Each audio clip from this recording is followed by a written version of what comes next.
Coming up on Tech News Today, it's open mic. That means folk songs and slam. No, it doesn't. It means we took some folks from our audience and selected them to be on the show and talk to us about what they think about technology. It's Turn the Tables Tuesday on a Monday on Tech News Today. Netcasts you love. From people you trust. This is TWiT.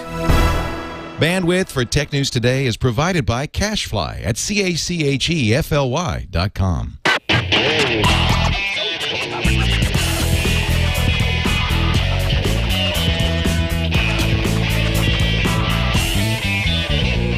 This is Tech News Today for Monday, December 27th, 2010. Tech News Today is brought to you by MailRoute.info. MailRoute is a secure hosted service that provides enterprise-grade virus and spam filtering to companies of any size. Try it right now, absolutely free, at MailRoute.info. Welcome to Tech News Today. I'm Tom Merritt. I'm Sarah Lane. And I'm Jason Howell. This is a special edition of Tech News Today, covering the holiday break. I'm sure there's some really important tech news in today on Monday, December 27th. We don't care about any of that. We don't. We care much more about our audience. Absolutely. Because without them, we would not be here. It is time for our open mic episode. What does that mean? That means we're going to hear folk songs, it's Comedy. slam poetry.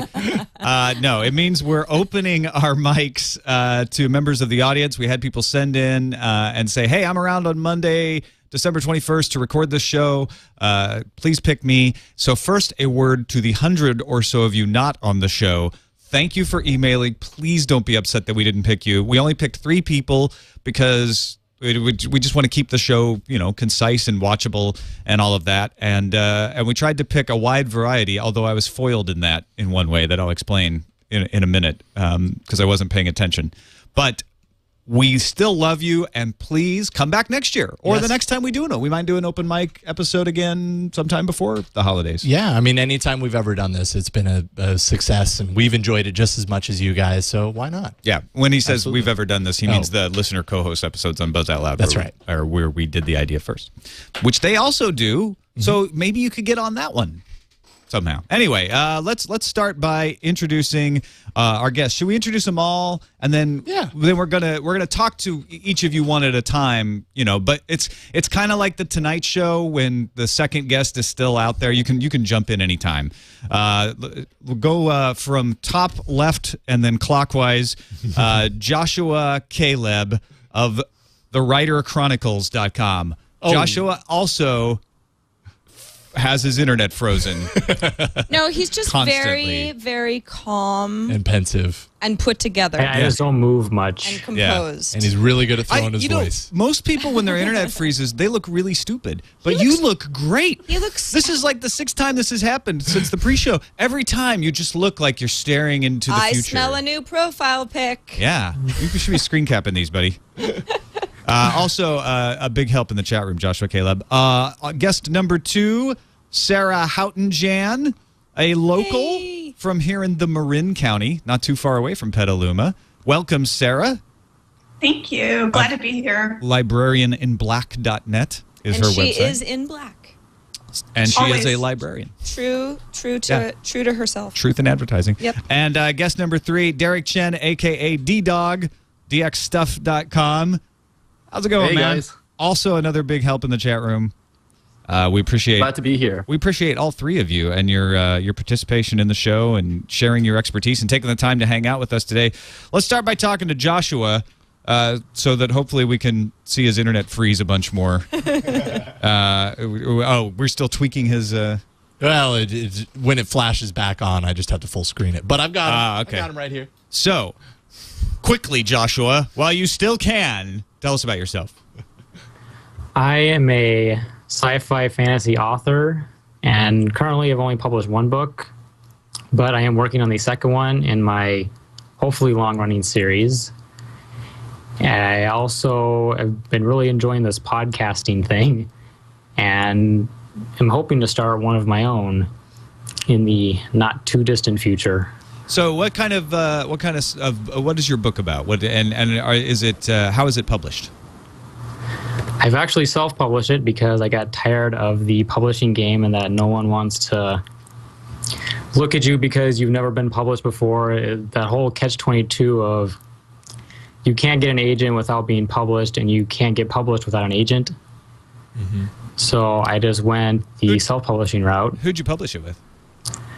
I first did Lulu, but I didn't like them. Uh-huh. So then I went with CreateSpace, and so far they've been really good.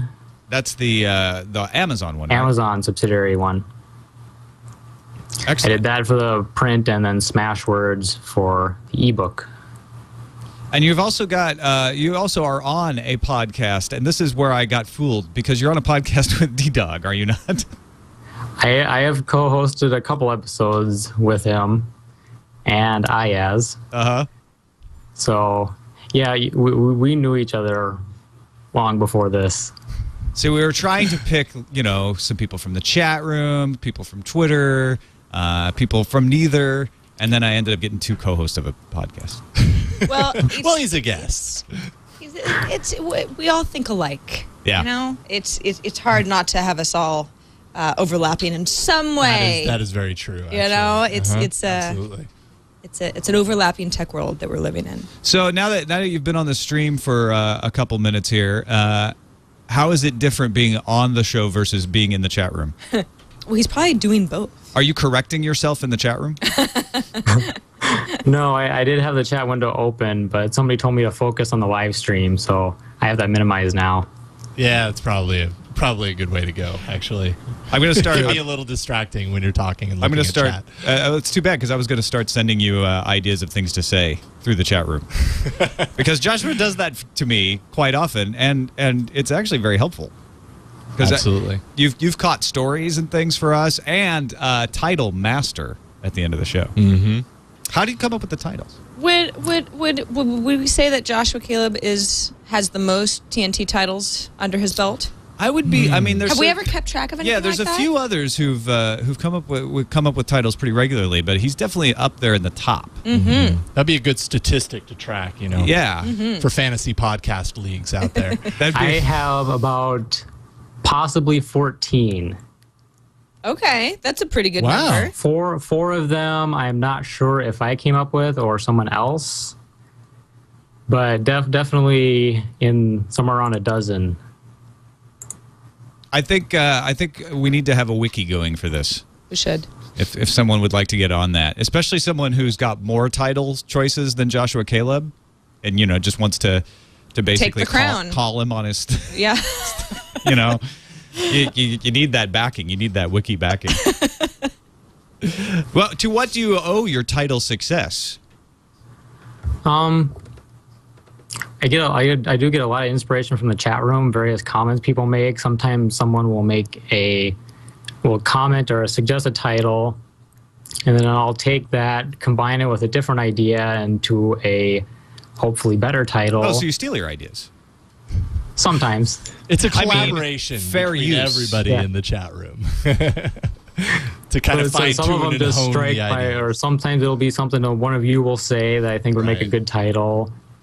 Or sometimes just something I come up with on my own. One thing I will give you much credit for, Joshua, is you are very perceptive of content within the show, because you've done a lot to actually not only contribute these titles and things like that, but you've also actually contributed audio drops, not necessarily for TNT specifically. I know when I was over at BOL, you would and Gadgets, you would submit a lot of audio drops, and you've now done that with Frame Rate here at TWiT. Oh yeah, so thanks for those. You've kind of taken under your wing this whole audio production thing, which I can totally appreciate. I love that stuff.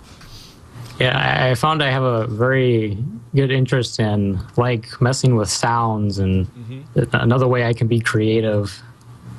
And as D-Dog in I- the chat room puts it, you're not a Tech News Today guest host until your stream crashes or you lose power.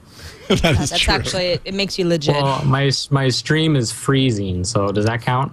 Yeah. Oh yeah. Absolutely. Absolutely. And I recommend pulling power from the car that's parked outside. Sometimes that helps to correct things, as it did for Becky Worley. While some folks do use power tools in the background. Yeah, exactly. All right, let's bring in Sarah into the conversation. Sarah Lane? No, I mean our guest Sarah. I'm just going to be quiet. Houghton-Jan. You're a librarian, but you're at the San Jose Public Library, which is in the Bay Area, right? Right. I'm the Digital Futures Manager for the San Jose Public Library, which is an awesome title. So I oversee web and tech and mobile and all that good stuff. We've done a lot of really fun things. I've been a librarian for, 8 years now, and focused on tech and the information science side of things, and go around the world speaking to libraries about tech. Wrote a book, am in the middle of 2 other ones, and just in general have a good time trying to get libraries to embrace tech as much as I do, and it's been pretty successful. My blog, there it is, Librarian in Black. I tend to go on rants a lot about intellectual freedom and censorship and technology and lack of openness, and I love it. I love talking with people.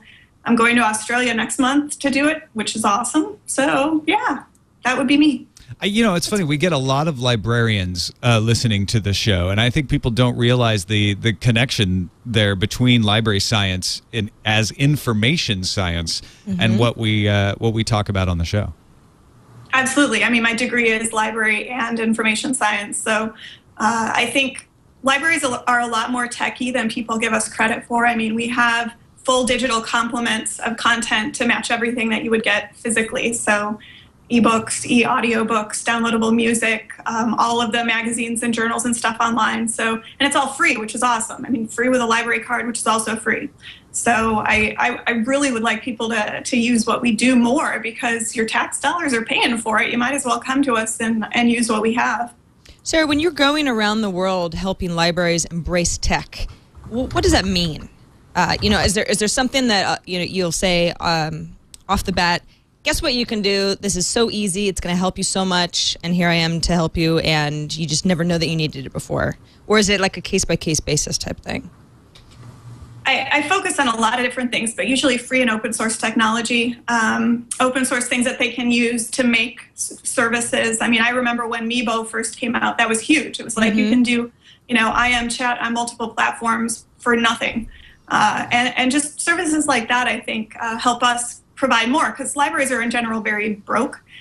So we need to use free things, and it's just a matter of realizing what is out there, what is free, and connecting to our users through that. I love the fact that we get so many folks of different backgrounds listening to the show. Absolutely. And it's good. This is one of those opportunities to kind of share, hey, it's not all just IT folks and sysadmins.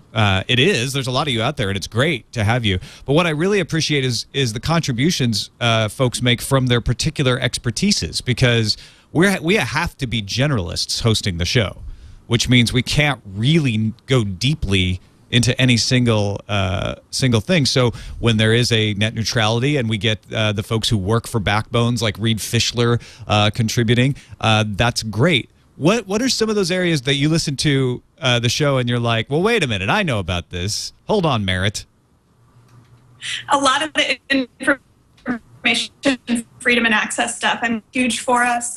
Copyright, the Digital Millennium Copyright Act is the bane of my existence. I think that in general, we have so many problems with making sure that information is free and open. So, for example, recently when we were talking about the WikiLeaks being blocked at the Library of Congress, I was just ranting and raving in my car and literally screaming because it makes me so angry that they would do that. It's such a violation. There's my post. There's my rant. Just such a violation of our core professional values of making sure that information is free and open for everyone. And I was really disappointed. And so I love it when you guys talk about things like that affect people's access to information, which is in a lot of cases what technology is about in the first place. All right, and let's last but certainly not least, let's bring in Derrick Chen, who I met for the first time, I think, at CES in Las Vegas a couple of years ago. Is that not right? Yeah, I met you last year at Vegas at the back in with the BOL was it just live show. Last year? It was just last year. It was my first CES ever. Time flies. But then I met you again at Comic-Con, so right. You took that shot for Fat Emo Kid. Exactly. And even though you listed Fat Emo Kid as a reference, we still wanted you on the show. You go by the name D-Dog in the chat room. Also a contributor of quite a few titles as well. Are you not? I've tried to contribute for a few titles. Also sent a few emails over just because I guess I'm just being kind of passionate about tech, and then I lucked out because I guess I work in the online ad industry right now, so I get to really get in the forefront of a lot of the companies and a lot of the issues that you guys actually talk about. So it's pretty cool to actually do the stuff that you guys talk about for work, and then be able to contribute when you guys talk about it. Yeah, you have sent some really informative emails to me that have helped out a lot. But I know you must get angry at us every once in a while when we say, yeah, advertising agency, they just don't get it. They need to catch up with the times. Is that... No, I mean, it's weird because even for me, I'm kind of sitting in the middle where, as a consumer, I mean, I hate pop-up ads. I get mad when I have to go through a 30-second pre-roll ad. So I definitely know what it's like to be just a typical consumer and have to go through online ads. So, I kind of see both sides of the coin. And definitely what I try to do is to keep it, fun. And, when I do ads, I try to make the experience good too. So when I'm picking ads, I avoid, doing pop-ups or spams or, trying to get people's private information. So it's pretty interesting. I would also think, Derrick, that it's probably helpful. I mean, although criticism is criticism, when people are complaining about something, an ad being ineffective, that ends up helping you because it's like you're polling us.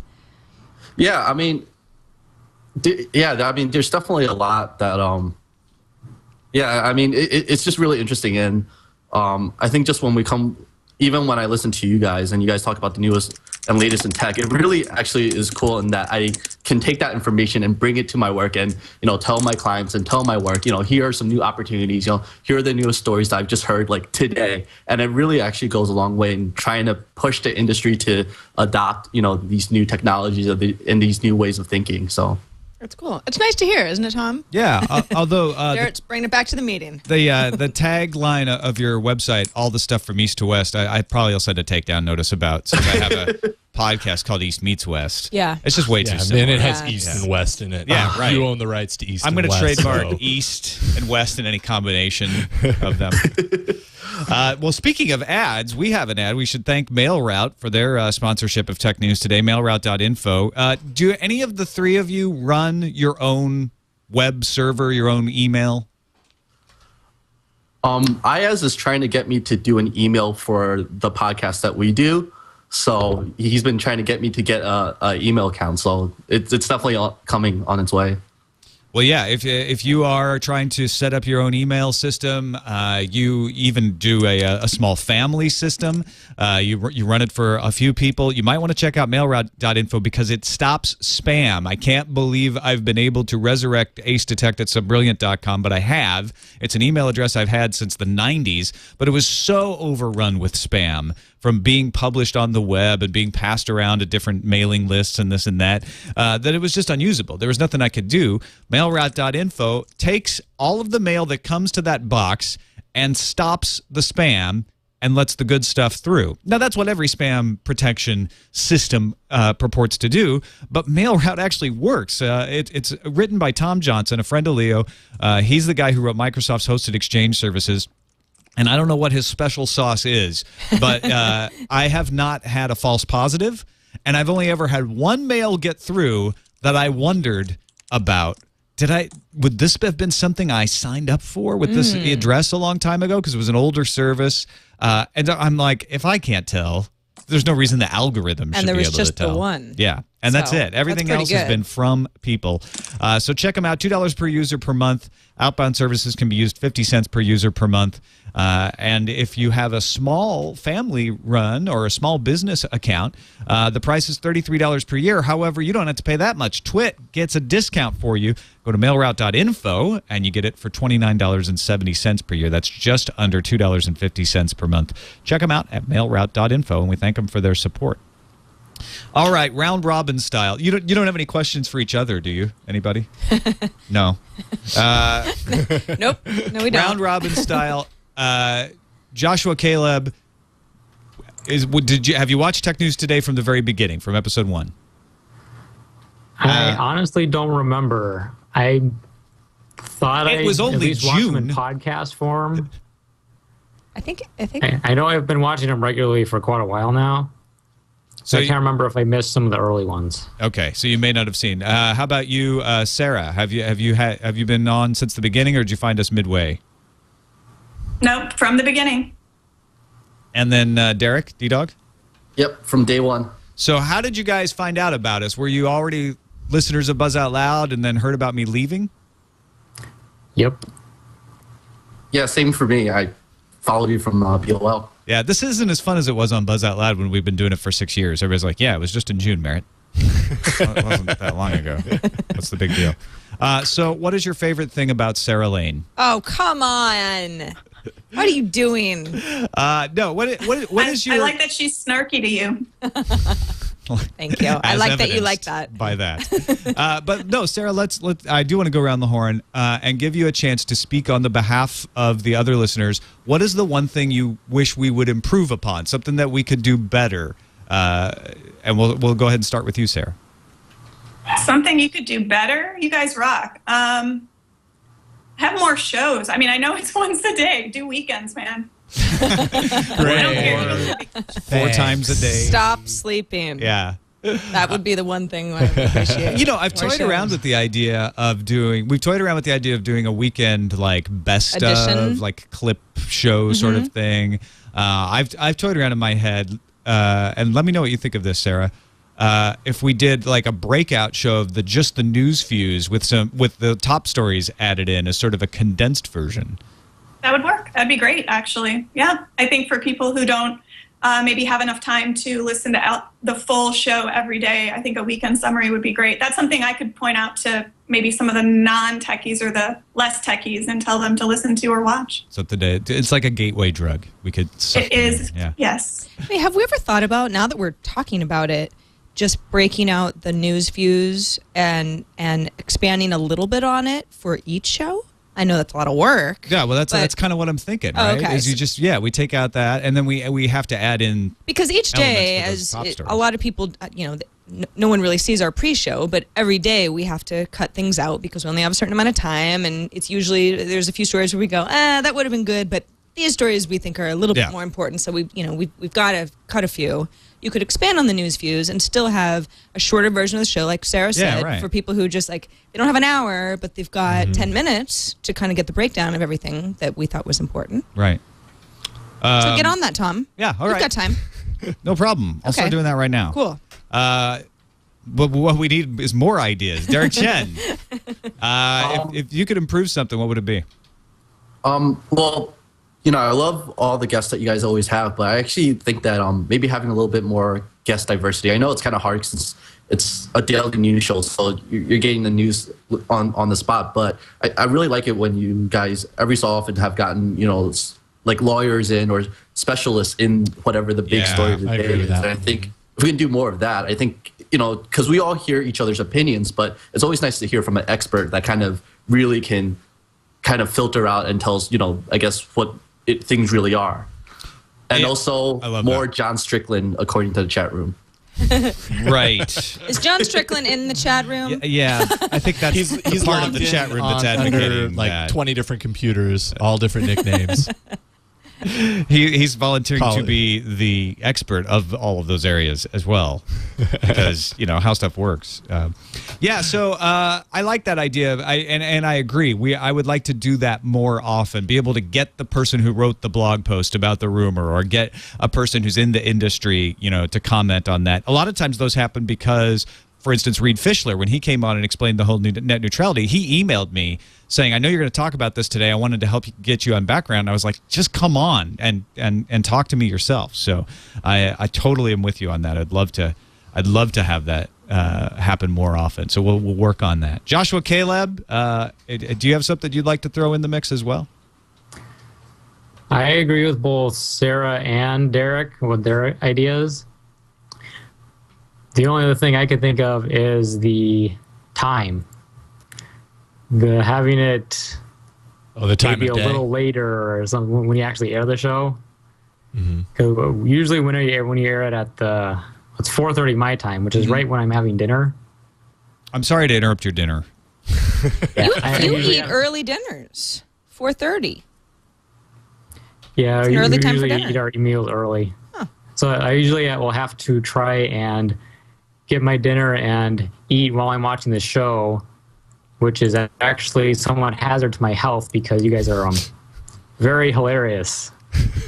So, There's the choking issue. Or the Yeah, chance there's that a the food choke might hazard. end up on the Right. screen. Or, Yeah. Are you in the chat room keyboard. while you're eating? yeah. Yeah.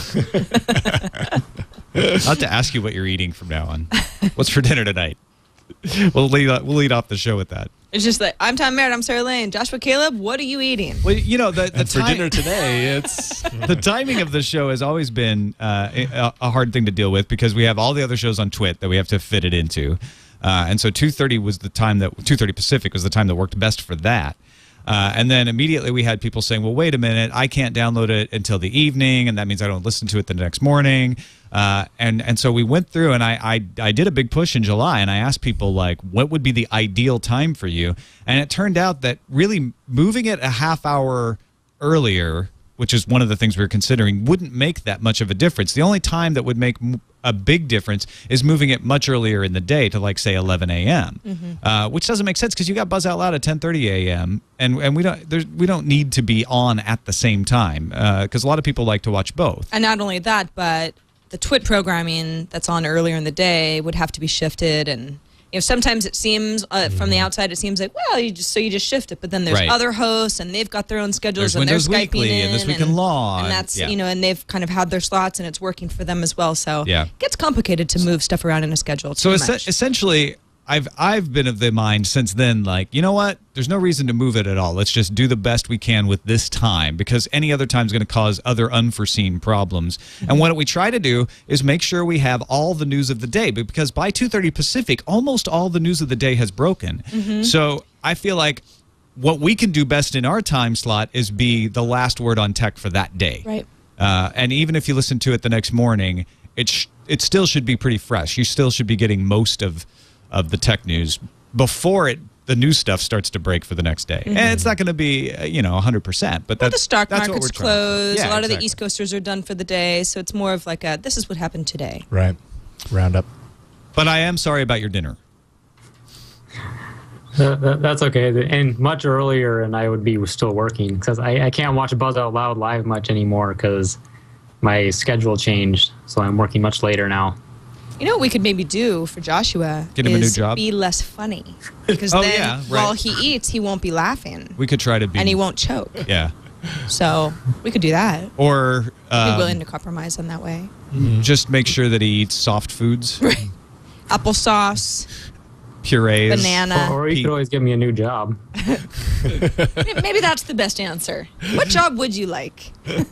Let's start that as a Kickstarter project. Right. We'll get Joshua a new job. All right. Or just have everyone buy a bunch of copies of my book. There you go. Well, we will give you a chance to plug that at the very end. In fact, we're going to start wrapping it up now, but I want to give you each a chance to say anything else on your mind, any other questions you have for us, and we'll start with you, Derrick. Any questions for us before we wrap up? Oh man, on the spot. Gosh, I can't think of any questions. Well, one of your questions could be, could I have a few more moments to think, and could you go to someone else? Can you come back to me last and let Joshua go first? So you want to like play off of all of Joshua's ideas? Pretty much. All right. It's like the Price is Right. I just have to take his idea and add one to it. All right, Sarah. Why don't we give you a shot before we wrap up? Any questions you have for us? I think you guys are great. I would throw it out to the chat room to ask people to turn their attention to ways to get nasty digital rights management encoded data onto more devices like the Kindle and the iPad. I know that there's a lot of brilliant people out there, and I would want to know if people have ideas on how to do that because we're struggling with that ourselves. Excellent thought. And your website is librarianinblack.net. Anything else you want to tell people about finding you on the web? You can follow me on Twitter at the THELIB for Librarian in Black. And those are the two best places to follow me. Sarah, it was really fun having you on the show. I really appreciate you taking the time. It was great to meet you. Nice to meet you as well. Thanks. All right, Joshua Caleb, sci-fi fantasy author. Any questions for us before we check out of here? I did have one question for you, Tom. Yes. Have you gotten your CR48 Chrome laptop? That's a sore subject for Tom Merritt. No, Joshua, no. I haven't gotten a CR48 I could Chrome bring you the one I have at home, laptop. and you That'd could be- play with it. Yeah, I have Great, three, Sarah. Tom. Yeah. I guess I could let you borrow one. The Thanks. trackpad is kind of sucky, though. I don't know if you even want it. It's fine. I'm not bitter, mad, or anything. Okay, then I'm not going to say anything else on that subject. Did you get one? Did you Yes, I actually You actually did. got one? How did you get it? Did you get it from the Facebook page, or did you just apply? No, I couldn't find the Facebook page. I signed it up when I first heard about it, and then I found some other link somebody showed me where you just put in your base name and address, and it did that too. And I just got it today. And Nice. I Well, was actually congratulations. surprised. In all seriousness, that's fantastic. What do you Yeah, think of I it can't so wait far? to boot it up. I Oh, yeah, haven't you booted up yet. We've been keeping you from the CR48. That's cruel of us. Well, I let it in charge, and it had to thaw out because it was out in the cold, so it was frozen. So It comes packed in ice. Yeah, few people realize that. Fresh laptop. TheWriterChronicles.com. That's the with TheWryter. We're TheWriterChronicles.com. Anything else you want to plug on the web? I do have if you go to the About Me page on the site, it lists all of the stuff that I do online. And I'm also trying to start a podcast for retro games and emulators. And I also started a little while back a little t-shirt shop where I have been creating just little quips and quotes that will put on t-shirts. Like I have the one from that episode that you and Dr. Kiki were going back about. Oh, right, I saw that. Life is short, offend people. That is now on the site. I have to order one of those. That's fantastic. Joshua, thank you so much for watching the show, for contributing to the show. Yeah, thank you. And for everything. Really appreciate it. My pleasure. All right, Derrick, is that enough time for you? Unfortunately, the only question I can think of right now is, are you sitting comfortably? Yes. Yes, I am. Bravo. All right, Derrick Chen at dxstuff.com. And anything else you want to plug as well? Yeah, I guess me and Ayaz, we actually do a podcast on Saturdays, which we post on Mondays, and it's just tech news as well, but more for the common consumer, for the non-techie geek. And then just find me on DerrickC82 on Twitter, DerrickC82. And I think a few of us from the chat room, actually, we're going to go to CES as well. So definitely hit us up. Me, Fat Emo Kid, Frontline 99. We're all going to be there. So we're looking to party hardy while there. So. Well, so is Tom. Oh, yeah. I know Tom is looking to party hardy at usual. CES. Yeah. So we this got is gonna tequila be ready good. for Tom. You know what I usually end up doing at CES? Hanging out in your hotel room. I know. I find Veronica Belmont, and then we go and we sit at a bar, and we tell people to come meet us. That's And then we just kind of, That works. relax, because you're so tired. I know. At the end Yeah, of it's it. not like after a 12, 14 hour Yeah, day you want I to go know. hit the clubs. You know? So look for us. Look for us on Twitter. Look for us in a bar in Las Vegas somewhere. Look for our Instagrams, and then try to figure out what bar that is. And you can find us. Thanks, man. I really appreciate all of your help and your insights as well, especially on the ad stuff. It's really been helpful. Yeah, thanks, Tom. I mean, it's really an honor to be here. So I love watching the show. Pretty much all the shows on TWiT. So thumbs up. So there you go. If you want a weekend show, you can watch Ayaz and D-Dog. Get the tech news on the weekend.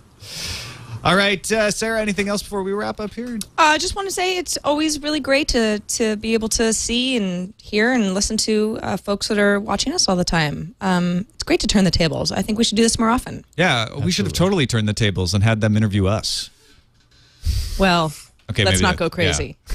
We'll put that up there next to the show full of other Sarah Lanes and Tom Merritts. Right. But no, I mean, it was great. It was really fun to be able to interact with the three of you, and just thanks. Thanks for coming on. I really love doing this, and we say this every year, Jason and I. But we should try to do this again before the holidays. All right, we'll make it work. So fun. We could do a Valentine open mic, Memorial Day open mic. You know, Arbor Day. we could make it like Monday. a holiday type thing. Yeah, it could Tuesday. it is a good holiday show. Absolutely. Yeah, The Memorial Day show could be, could have a theme of like memories or your favorite dead technologies or something. Yeah, or not. Or all right, that's it for us, everybody. Remember, it's special episodes all week on Tech News Today this week. We've got a predictions episode, a predictions results show. So check those out. They'll be in the feed. They'll be streaming live at 2:30. And we will also be coming back to you live on Monday, January 2nd. Is it January 2nd or January 3rd? With a show from here. And then we're off to CES for live shows from Las Vegas. Woohoo! So check us out, twit.tv/TNT. We'll talk to you later. Have a happy holidays. Happy New Year.